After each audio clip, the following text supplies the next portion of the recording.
It's baffled scholars for 2 millennia. It is a puzzle made of multi-dimensional elements, an enigma with roots that reach back to the dawning of time, perhaps before. Daniel explained part of it. Ezekiel and Isaiah had glimpses into it. John saw it all for the time of the end. That time is now. Join Derek and Sharon Gilbert on a journey that spans the course of history, from Eden to Mount Hermon, from Hermon to Babel, from Babel to Rome, from Rome to the cross, and from there to us.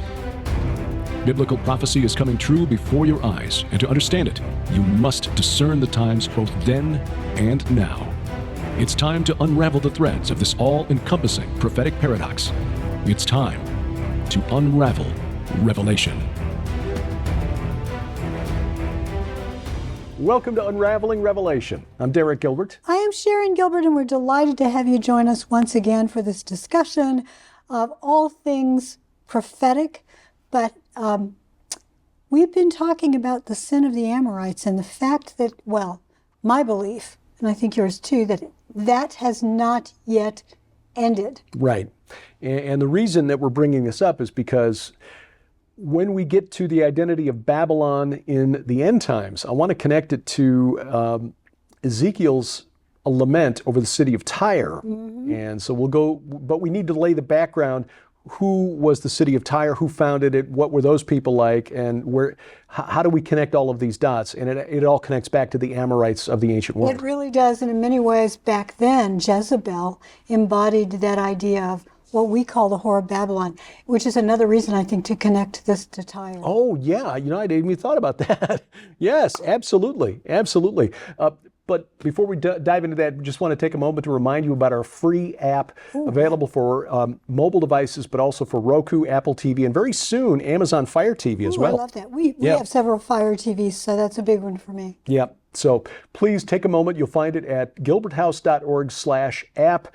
And if you put it on your TV, that's great, but the mobile app has some additional features like a Bible module, audio Bible, in fact, with multiple translations, and of course the messaging feature, which connects you with other believers, and that's really powerful. It has all of our programs, if you want to put it that way, our fellowship on Sunday mornings, where we read through the Bible, and that was really the start. Reading aloud was what got us doing all this in the first place. Absolutely. So join us for the weekly Bible study, connect with other believers, and you can do it all no charge at our app. Again, gilberthouse.org/app.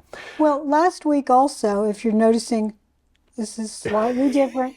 We don't have Grace the Wonder Dog. Yeah. Grace the rescue dog, whatever. She is now in the house. She wanted to make a visit to our backyard, and afterward wanted to go back in. So yeah.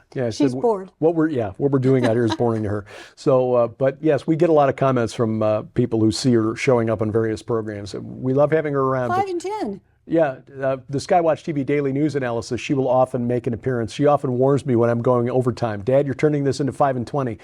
Yep. Okay. The little paw will come up. So, anyway, just another reminder of how amazing God's creations are. Descended from wolves? No, I don't think so. Created separately for special purposes. Exactly. Amorites. Again, as we discussed last week, Genesis 15, in the context of God's promise to Abraham, then Avram, he said that your descendants would be 4 generations in a land that is not theirs, sojourners in this land that return in the 4th generation, for the iniquity of the Amorites is not yet complete. When we came across that during our Bible study, I realized I knew nothing about the Amorites. They show up a lot in the Old Testament. In fact, they're used as sort of a measuring stick for evil. Yes. I mean, he did evil as bad as anything the Amorites had done. Mm-hmm. King Manasseh, the son of Hezekiah, was described as so evil that he even went beyond what the Amorites had done. And that was, for readers in the 7th century BC, it's like, oh, that's horrid. Okay, so in our culture, it would be, oh, they're worse than Hitler. Yes, that's a good way of putting it. And that is a cultural context that we have lost over the last 2,700 years, because we don't know much about the Amorites. I knew nothing about the Amorites when we started our Bible study. Come to find out, there's a whole field of academia devoted to studying the Amorites. Which is one reason that we started studying all that and going to archaeological sites and trying to talk to the archaeologists. get the information firsthand from them, and then come to you and say, this is how we understood it? Yeah. There was and really a lot of this information has only been known to scholars for about the last 150 years, and the understanding has developed and changed, especially over the last 40, 50 years as the cult of the dead among the Amorites has really become better understood by scholars. The Amorites emerged as the dominant power in Mesopotamia around 2000 BC. This followed a period of turmoil. In the third millennium BC, between 3000 and 2000 BC, the Sumerians emerged as the dominant culture. But around 2300 BC, the Akkadians came in from the north. Their kingdom was based around modern-day Baghdad and took over Sumer, took over all of the lands to the west. That was Sargon the Great and his descendants. That kingdom collapsed, replaced by the third, or by people who invaded from what is now Iran, called the Gutians. They came down from the mountains of Iran. They ruled Sumer for a few decades. Then the third dynasty of Ur, a powerful city in southeast Iraq, emerged. That was the last Sumerian dynasty to rule Mesopotamia. That was from about 2100 to about 2000 BC. That collapsed around 2000 or 2004 BC to be exact. Although these dates are squishy, scholars argue, as to how to interpret them. They didn't reckon calendars the way we did. In the 5th year of the reign of King Ishkili. Well, exactly. Imagine if we said in the 3rd year of the reign of, Joe Biden. Right, right. It wouldn't mean anything to anyone in 1,000 years because calendars change. And you'd have to synchronize, okay, how does that correlate to the 22nd year of the reign of Vladimir Putin? Yes. Yeah. So that's what scholars are having to do going back 4,000 years. Yeah, I know. So around 2000 BC, then the third dynasty of Ur collapsed. There was some chaos there, and then by about 1900 BC, Amorites had emerged as the dominant rulers throughout the land. Everything from western Iran to the Mediterranean Sea was controlled by Amorites. Even northern Egypt was under the control of Amorites. And their beliefs and religious practices were spread throughout the kingdoms that they now ruled. That is right. And often mixed in with the local flavors, if you want to put it that way. Correct. So you'll have different names for different gods and goddesses. Right. So when we're looking at Babylon and John's use of Babylon as the great end times religion of the Antichrist, we have to look back at, okay, what was Babylon 2,000 years ago and what was it 4,000 years ago in the time of Abraham? In the time of Abraham, actually, Babylon was really just emerging as a power. We tend to think of Babylon as connected to Babel, the Tower of. That probably was 1,000 years or more before Babylon was even a city. That was during the reign of the powerful city-state called Uruk, which collapsed around 3100 BC. The city of Babylon isn't even mentioned in any records until about until the time of the Akkadians, about almost 1,000 years later. I'm going to ask you a question that about research that maybe not all of you have heard of. The idea that Babylon wasn't where we always think of it, near Baghdad or whatever in Iraq. Yeah, that it was actually in Assyria. Well. Yeah, this is based on the work of a scholar named Stephanie Daly, who was researching the references to the Hanging Gardens of Babylon.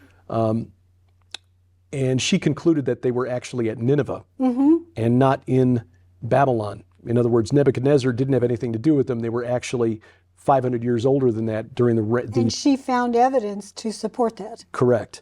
But she's also, in the process of that research, she wrote an article that we've cited in our books several times, pointing out that the name Babylon applied to other cities in the ancient Near East, because the name again means gate of the gods. Yes. Bab Elu, gate of gods. So Babylon wasn't necessarily Babylon. The Babylon that we're thinking of, the city of Nebuchadnezzar, didn't even exist until around the 22nd century BC, 1,000 years or so after the Tower of Babel. But the city of Babylon as a powerful kingdom didn't really emerge until Hammurabi the Great. The city of Babylon probably dates to about 1890, about 1900 BC. The first king of Babylon was named Sumu Ebum. I'm not quite sure what that means, but I think the Abu might have something to do with the fathers or the ancestral dead. But the first 6 kings of Babylon didn't even call themselves the kings of Babylon. Babylon was really an unimportant little village. he rose up and he led his followers to take over a nearby Amorite kingdom called Kazalu.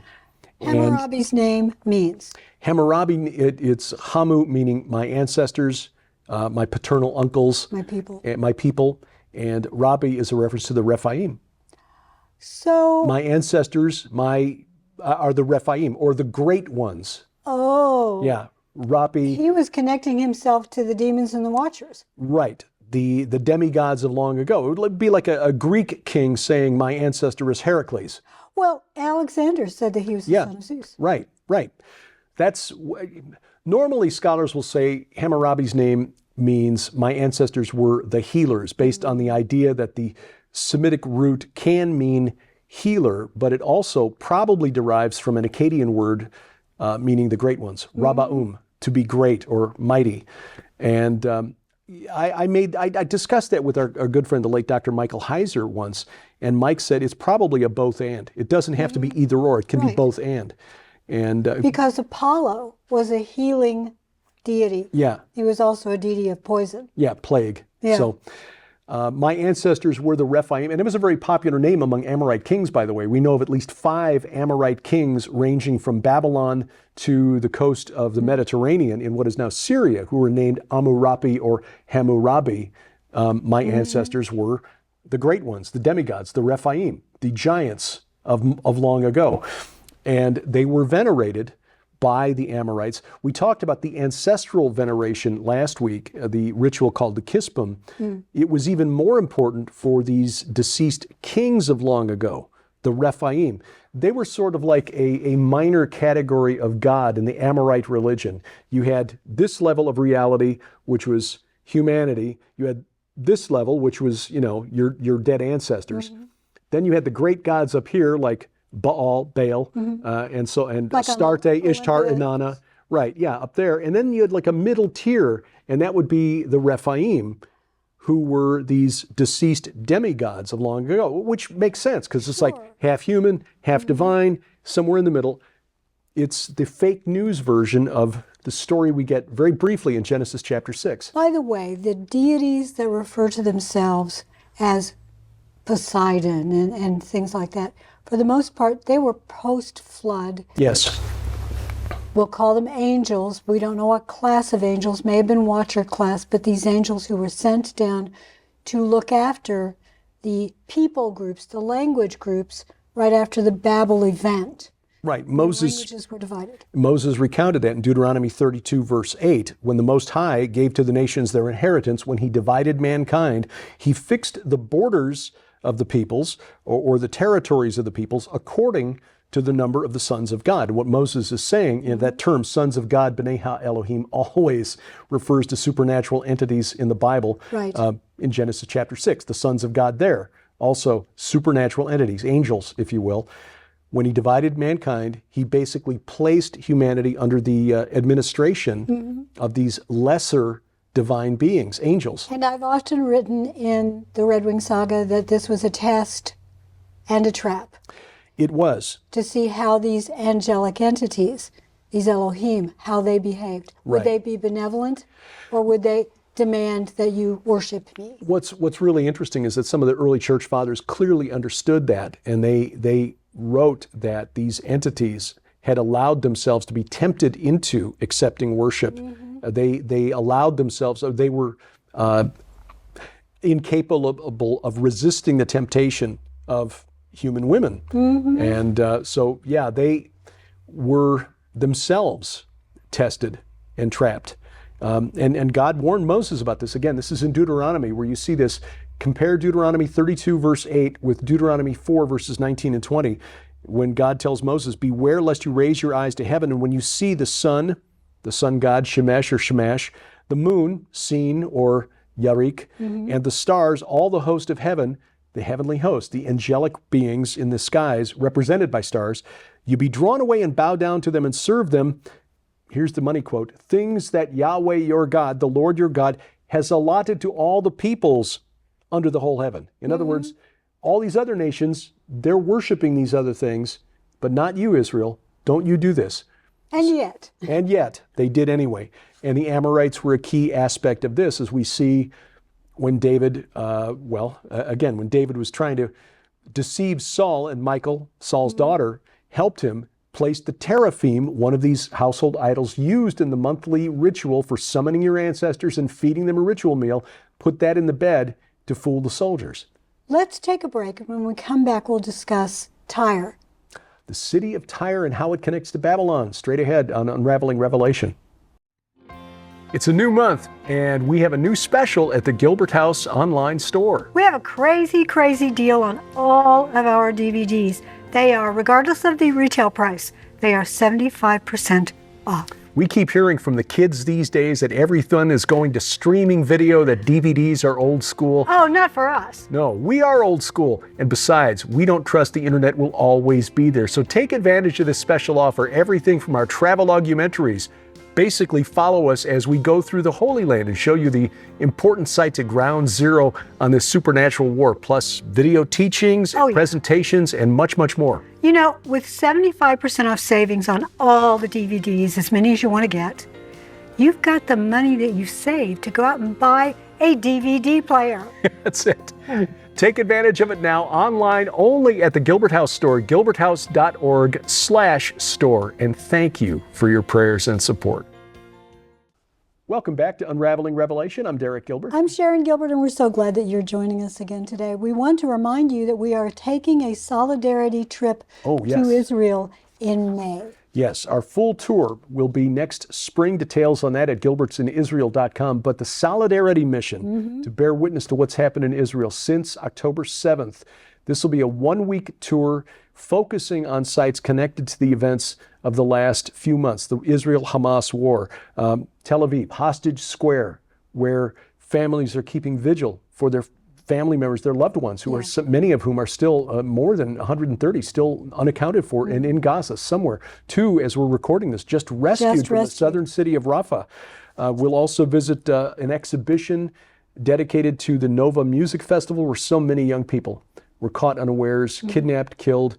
We will also go to several sites in the Negev that were attacked on that day. Sderot, the town where the police station was besieged. A couple of the kibbutzim that were overrun. And while there, we will have a barbecue with IDF soldiers to show our support and to pray for those young men and women. We'll be praying everywhere we go. Yeah. This is not a mission trip in that we're going to share the gospel. If someone asks you the question, we're never going to say you can't do it. But that's not why. We're going to show that we support you. Yes. We want to take video and report on our social media. We're here. Everything that Israel tells you has happened has happened. Yeah. Accommodations will be in Jerusalem, and so we'll visit the sites in Jerusalem like the Temple Mount, the Mount of Olives, the Western Wall tunnels. Temple Mount will be incredible. Yes, the Temple Mount. What a powerful time to go and visit Jerusalem, to bear witness to what has happened, and to pray for the peace of Jerusalem. If you're interested in joining us, the land cost, $1,950 US. Our good friends Lipkin Tours coordinating this for us. They've been personally affected by this as family members. In fact, the CEO, Aaron Lipkin, is now in the IDF reserves. He's been serving now more than 3 months as a soldier at the age of 49, God bless him. He runs drones for them. Yeah, so please consider joining us prayerfully. This will be a powerful trip. Unlike our previous tours, many of the sites we want to visit, that we plan to visit next spring, God willing, still off limits, but we will see the areas that are available to us. And of course, Jerusalem being ground zero in this long supernatural war that we're discussing, that will be, of course, most important. We will visit the sites on the Temple Mount of the actual crucifixion, the historical crucifixion and resurrection sites of Jesus. Information at gilbertsinisrael.com. Gilbert's in Israel. And this will be a small tour, just 24 people maybe. Yeah, very small. We also want to remind you, our good friend, Kevlar Joe, making Amazing Grace coffee and 2 other blends for us, that you can help him out, and he's got a lot of ministries that he helps out from his proceeds. So go to gilberthouse.org/store. You'll see where you can buy the coffee. We can personally recommend. Oh boy, the Bunker Buster is really wonderful. We love a dark roast. Well, the city of Tyre, the key to understanding Tyre and its connection to Babylon is that while just as Babylon was founded by an Amorite king named Sumu Ebum, taken to a whole nother level by Hammurabi, probably the greatest and best known of the Amorite kings, The Babylonians were just Amorites. But as they faded from history after about 1500 BC, they became known as Phoenicians, which is based on a Greek word for purple, because the most wealthy of the Amorite kingdoms, the city of Tyre, the maritime trading kingdom to beat all in the ancient world, became famous for its purple dye. You had to crush a lot of little murex snail cells to make the dye. Thousands of them. So Tyre, which was the home city, as you mentioned, of Jezebel, and I should have connected that. Where they worshipped Melkart. They worshipped Melkart. They worshipped Astarte. Her father was a priest of Astarte, who was the... She would have been a priestess of Astarte. Probably, yes. Astarte is just Inanna by a different name, or Ishtar. But Melkart, which means god of the city, was another name for Heracles. Yeah. That was the patron deity of Tyre, was essentially Hercules. Yeah. And so it's possible that when Elijah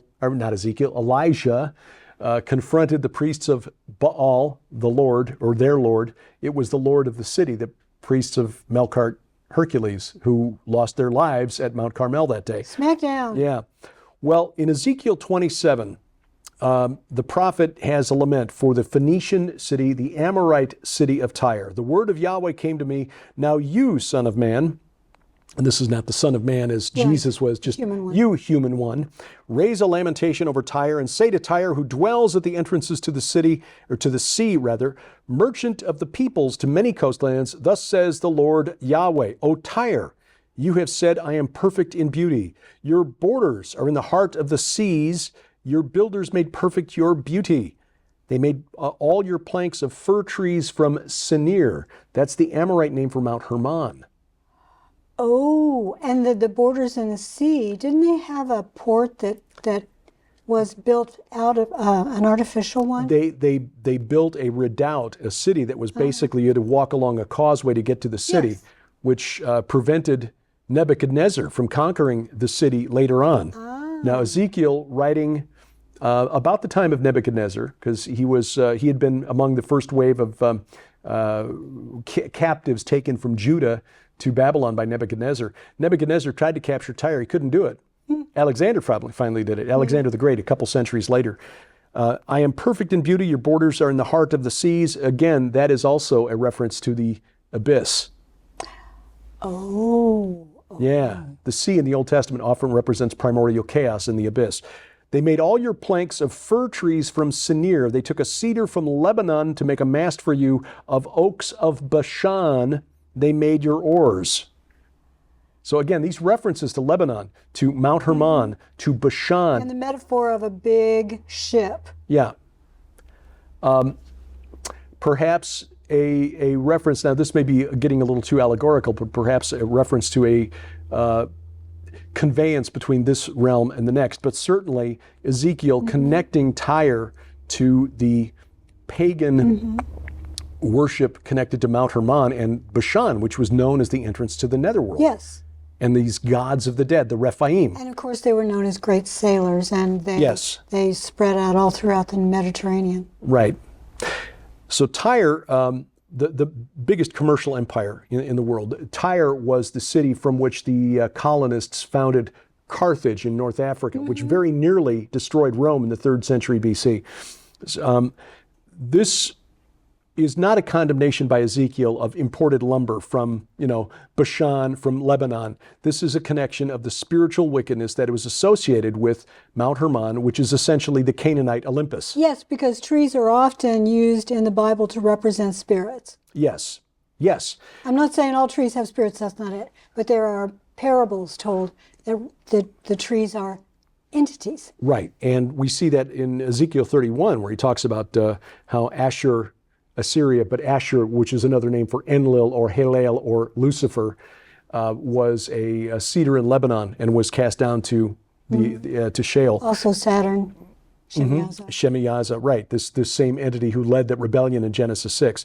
But we continue in Ezekiel 27, beginning at verse 26, with a lament over how the ships of Tyre had been destroyed, and we see some very key quotes that I will just highlight because we're down to about 3 minutes time here. So I'm not going to read the whole section. continue But next week. yeah, Ezekiel 27 verses 26 through 36, if you want to look this up. The key money quotes to remember.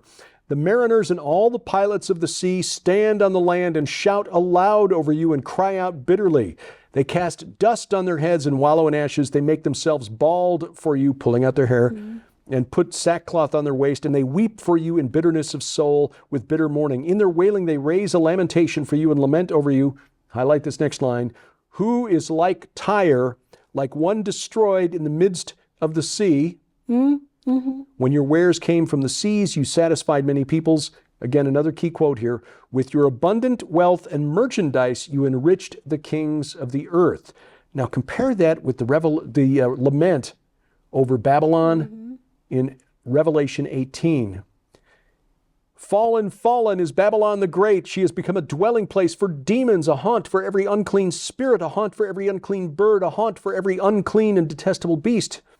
Skipping down, and the kings of the earth who committed sexual immorality and lived in luxury with her. It's a reference to spiritual wickedness. Will weep and wail over her when they see the smoke of her burning. They will stand far off in fear of torment and say, Alas, alas, you great city, you mighty city Babylon, for in a single hour your judgment has come. The merchants of these wares who gained wealth from her will stand far off in fear of her torment, weeping and mourning aloud. I think here's the key. Alas, alas, for the great city. Now, what city is like the great city? Yes. And they threw dust on their heads and they wept aloud, crying out, Alas, alas, for the great city, where all who had ships at sea grew rich by her wealth, for in a single hour she has been laid waste. Again, this is Revelation 18, verses 1 through 19, just selecting a few verses here. We will compare the key verses next week because we've run out of time. Well, but again, I think the takeaway here is that Tyre and Babylon, both founded by Amorites, the iniquity thereof not yet complete. Yes, and the center, the hub of that whole world of ancestor worship and sexual immorality and, frankly, treading upon the people. Ancestor worship, but wanting to connect back to the entities who had been punished and sent to the netherworld, to the abyss. And we will talk about how she, who is involved in all this, treads upon Yam. Yam, the dragon. Canaanite name for Leviathan, who we believe is the spirit that will inhabit the human, called Antichrist. Oh boy. Yeah.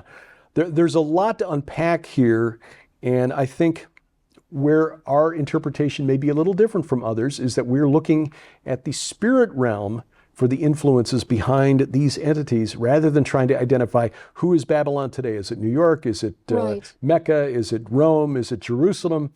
We think it's a spiritual wickedness that we need to look at that will bring the whole world ultimately against Jerusalem and Israel. Thank you for watching. This is Unraveling Revelation. Unraveling Revelation is a viewer-supported outreach of Gilbert House Ministries. Follow us online at unravelingrevelation.tv and gilberthouse.org. We'd love to hear from you. Contact us through our websites or drop us a line at P.O. Box 78, Crane, Missouri 65633.